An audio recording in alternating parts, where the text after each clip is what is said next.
I'm Nikki Hardiman, and I'm glad you're joining us for study at Faith Element. I'm here to provide you with some background information on your biblical passage for today. The text for this week is Acts 11, 1 through 18. In this text, Peter has a vision that calls him to push the boundaries of what he finds acceptable for the church. In the book of Acts, we find the story of the beginning of the Christian church. Now, it's important for us to remember that in the beginning, the members of this ragtag group of Christ followers were largely Jewish. They practiced Judaism, and they found Jesus to be the fulfillment of their Jewish faith. Therefore, they continued to practice many of the important Jewish rituals, even as their lives were being transformed by becoming a part of this new community of believers. Things like circumcision and avoiding eating unclean foods and avoiding eating with Gentiles or being in their home continued to remain important. This is why Peter's vision and subsequent actions were so controversial.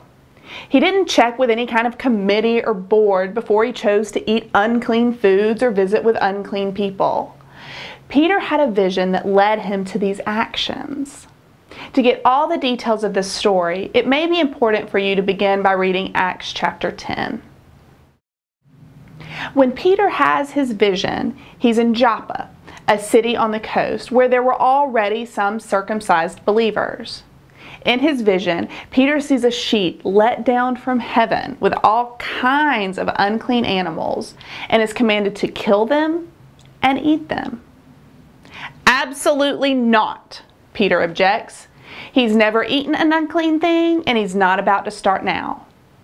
But the voice in the vision says, "What God has made clean, you must not call profane." Peter has to take some time to think about this.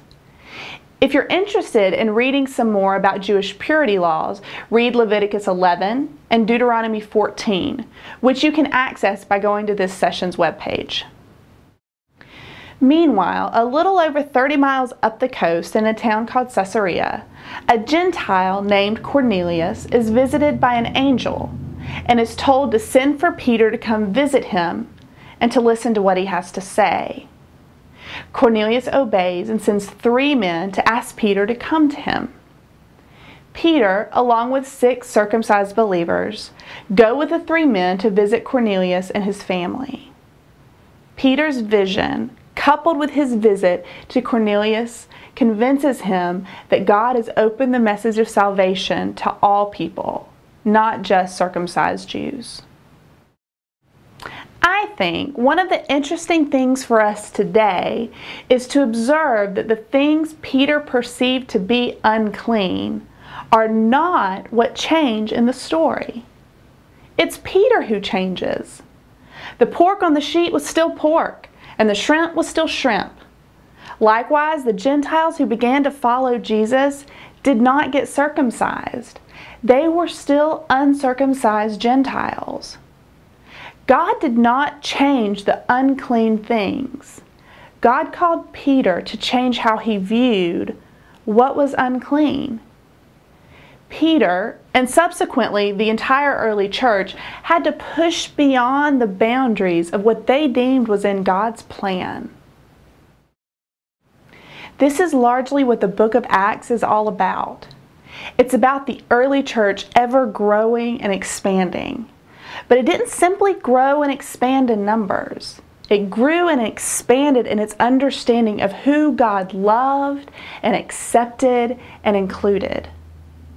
That growth did not come without controversy or conflict. However, in the end, the gospel always fell on the side of full inclusion and non-partiality.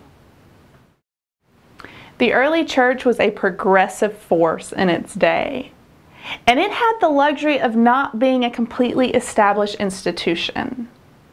Today, we exist in a church that has been established as an institution for almost 2,000 years.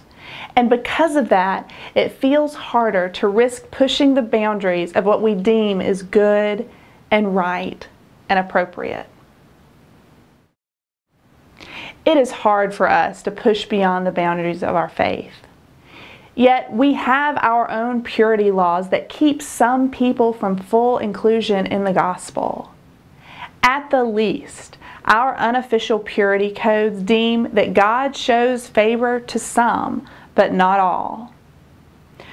What would it be like if we started having dreams like Peter had? Who might show up in our dreams today? Democrats? Republicans? Illegal immigrants? Gays and lesbians? People in a poverty of their own making? Who might God be telling us is clean today? Who doesn't have to change before they are fully included into the family of the church? Perhaps it's time that we take a long, uncomfortable look in the mirror and see how God is calling us to change.